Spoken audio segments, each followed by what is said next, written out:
Hemos adelantado, más temprano estuvimos informando sobre la situación legal del expresidente de la República, Alejandro Toledo, que por decisión de la justicia norteamericana afrontará su proceso de extradición, que algunos han estimado de 1 año, otros de hasta 2 años, no sé, vamos a ver también qué nos dice nuestro invitado esta mañana.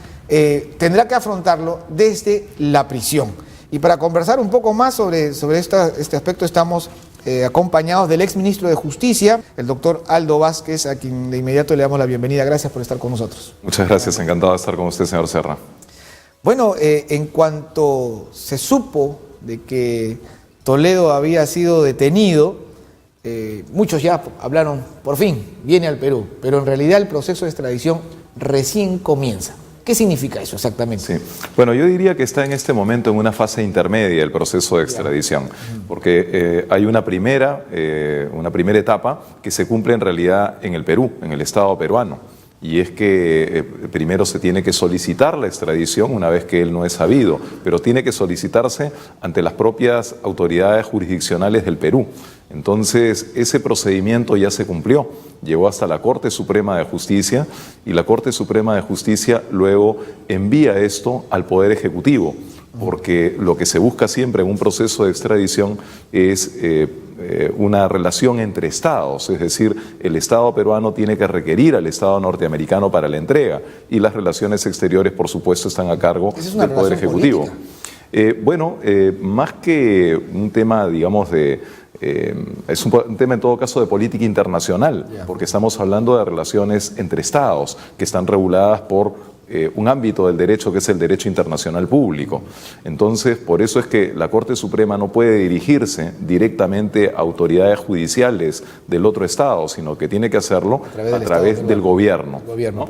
Entonces, por eso es que una vez que la Corte Suprema ha aprobado esa extradición, esto va a un comité, a una comisión que integran funcionarios del Ministerio de Justicia y del Ministerio de Relaciones Exteriores que emiten un informe con el cual el ministro de Justicia lleva el pedido de extradición al Consejo de Ministros para que sea allí aprobado. Luego el presidente de la República firma una resolución autorizando o pidiendo esta extradición y se tramita ante las autoridades norteamericanas. Y las autoridades norteamericanas ya han cumplido también una fase que podríamos decir es político-administrativa, donde interviene la Secretaría de Estado norteamericana, es decir, el equivalente a nuestra Cancillería, y el Departamento de Justicia de los Estados Unidos. Esta instancia político-administrativa también ya tomó una determinación, porque lo primero que hace ese nivel es evaluar si es que hay razones políticas, si es que hay fundamentos de orden político que son los que están inspirando este reclamo de extradición. Lo cual invalidaría, digamos. Lo cual invalidaría la extradición. En todo proceso de extradición, por supuesto, lo primero que se busca es ver si es que las causas son políticas, porque si lo fueran, entonces invalida absolutamente la extradición. La extradición solo se justifica ante delitos comunes. Y entonces ya las autoridades políticas y administrativas norteamericanas ya dieron su veredicto y ya dijeron en esta extradición no hay ninguna motivación política. Y entonces han pasado el tema a los jueces del Estado de California para que ellos tomen una determinación, porque ahí se tiene que hacer, por cierto, una evaluación más exhaustiva en la cual pueda el expresidente Toledo hacer su defensa. Lo que se ha determinado el viernes es que entre tanto se decide si se aprueba o no la extradición en esa instancia jurisdiccional, entre tanto, así es, entre tanto, el expresidente Toledo debe permanecer detenido. Ahora, eso es importante, ¿no? Porque, sobre todo viniendo de los Estados Unidos, que es una justicia garantista, sí. El hecho de que haya decidido que este proceso, esta etapa del proceso la afronte estando detenido, ¿ya dice algo? ¿Podemos tener una lectura de eso? Sí, bueno, yo diría que sí, pero claro, de lo que se trata en esta decisión que ha adoptado el juez Hickson es que él ve un riesgo de fuga. Y hay una serie de elementos que parecen indicar que la voluntad del expresidente Toledo no era precisamente permanecer en California por mucho tiempo más. En primer lugar, ya lo había calificado desde el momento en que recibió el pedido de la Fiscalía norteamericana, ya lo había calificado al expresidente Toledo de fugitivo, lo cual ya parecía decir algo, ¿no? Pero además hay otros elementos, ¿no? Cuando ha sido el expresidente Toledo detenido en su vivienda, le han encontrado un maletín con $40.000, como es sabido. Por otra parte, hemos visto, ayer se ha dado cuenta de unas declaraciones que había hecho hace pocos días el expresidente Toledo a un medio de comunicación israelí. Ajá. Y allí él decía, espero que nos encontremos pronto con las autoridades israelíes allá en Tel Aviv. Entonces ya tenía entre sus planes claro, y la verdad Estados es que Unidos. Se había maliciado ya desde tiempo atrás que podía eventualmente el expresidente y su esposa ir hacia Israel porque su esposa es ciudadana israelí. Y como también ha sido dicho ya en los medios de comunicación, el Perú no tiene tratado de extradición con Israel. O sea, habría sido el destino perfecto para que Toledo no pueda ser extraditado. Aunque sin embargo yo tengo dudas de que exista un destino perfecto en materia de extradición, porque si bien el Perú no tiene tratado de extradición con Israel, sin embargo hay principios propios del derecho internacional que se aplican en estos casos, y es el principio de reciprocidad.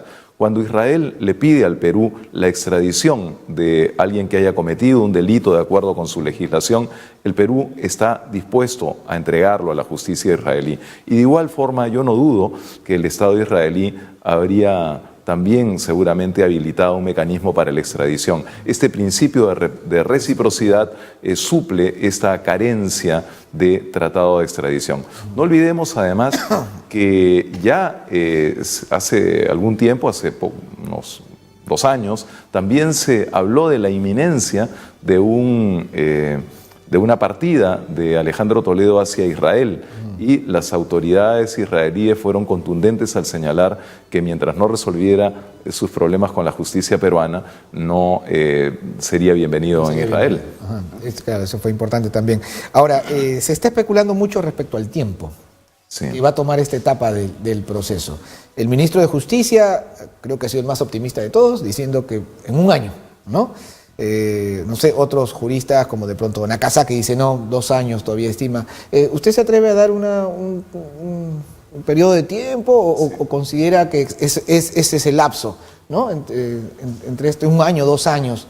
Sí. Yo tengo la impresión que efectivamente este proceso debe tomar poco más de 1 año. No debería tomar mucho más. Ahora, uno puede anticipar esa duración a partir de algunos precedentes. Hay por lo menos 3 presidentes latinoamericanos recientes que han sido sometidos a procesos de extradición en los Estados Unidos con diferente grado de éxito. Uno es el caso del expresidente Martinelli de Panamá, que por temas de espionaje fue procesado en Panamá y finalmente se logró su extradición. Y la duración sí se aproximó alrededor de los 2 años, pero también hubo algunas otras circunstancias que vinculaban a sus hijos, en fin, pueden haber diferentes grados de complejidad. En el caso, después se han producido otros 2 casos donde no ha habido extradición, y por eso hay seguramente en algunos analistas la idea de que el proceso puede ser muy largo. Me estoy refiriendo a los casos de Yamil Mahuad del Ecuador y del expresidente Sánchez de Lozada de Bolivia.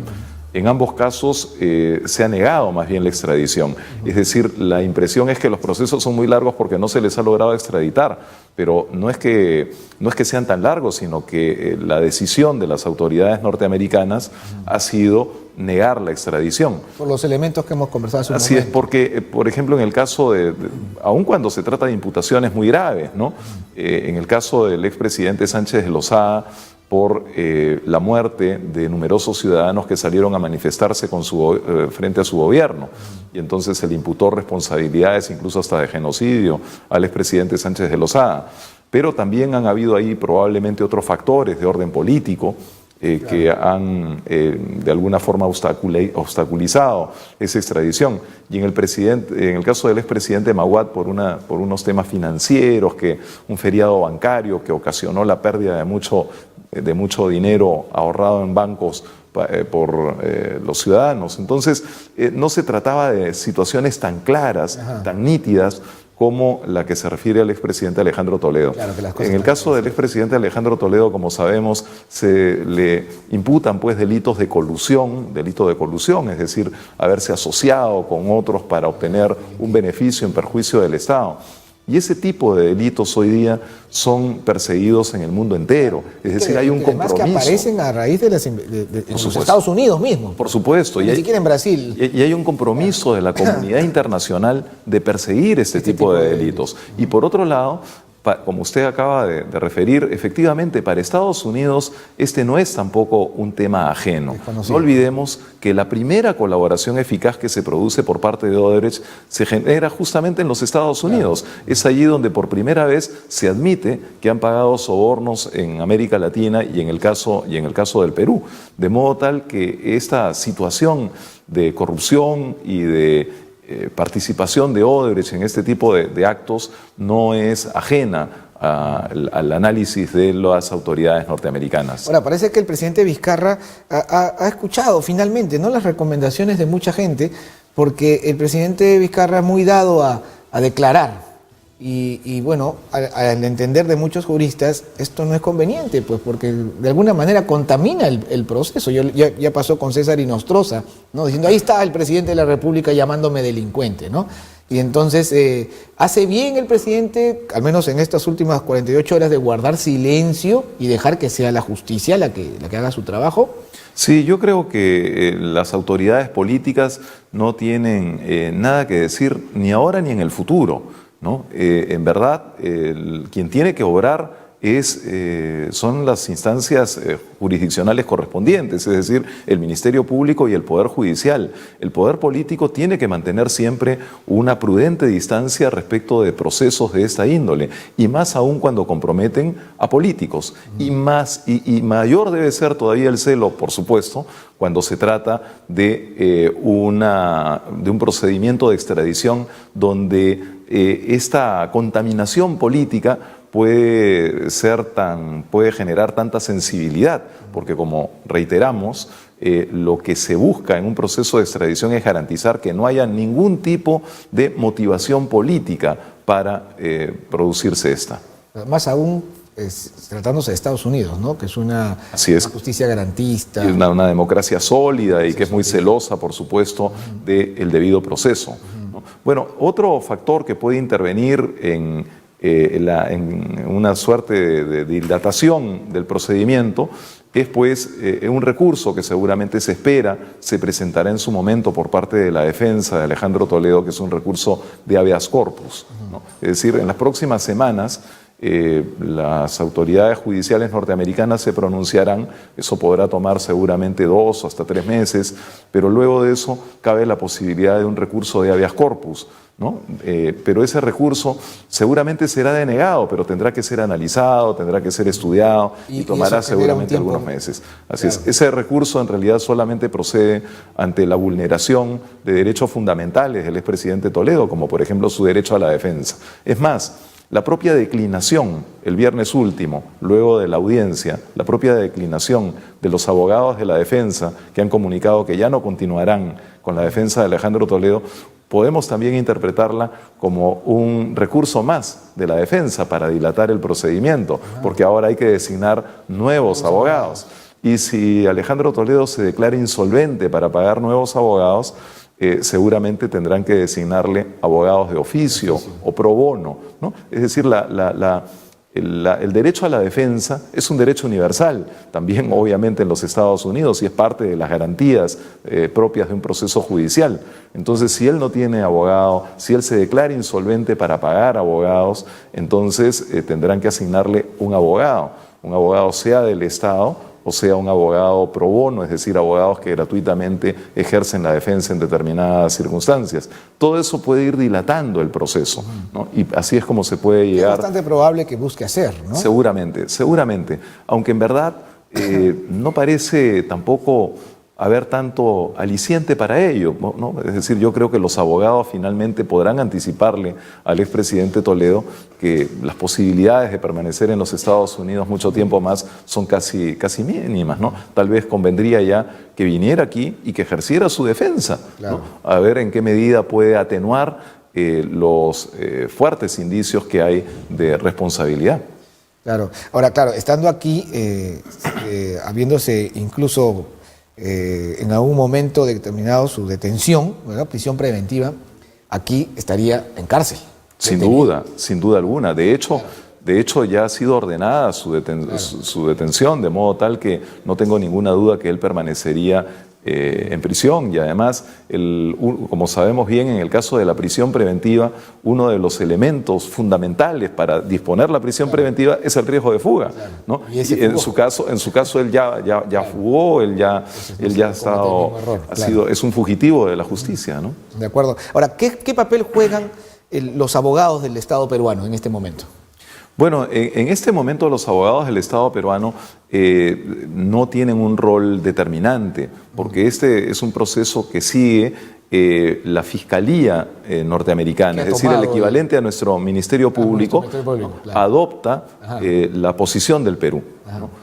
Naturalmente, luego de la evaluación a la que me he referido, hecha por la propia Secretaría de Estado norteamericana y el Departamento de Justicia de los Estados Unidos. Es a partir de esos elementos que una fiscal adjunta en los Estados Unidos asume el caso.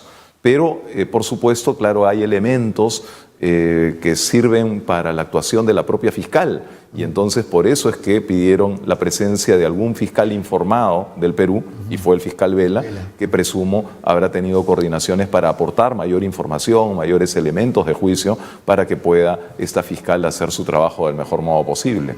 De acuerdo, muchísimas gracias por haber estado con nosotros conversando este proceso que, bueno, vamos a ver, nos tenemos para rato y seguramente estaremos en otra oportunidad hablando de esto y otros temas más también. Con gusto.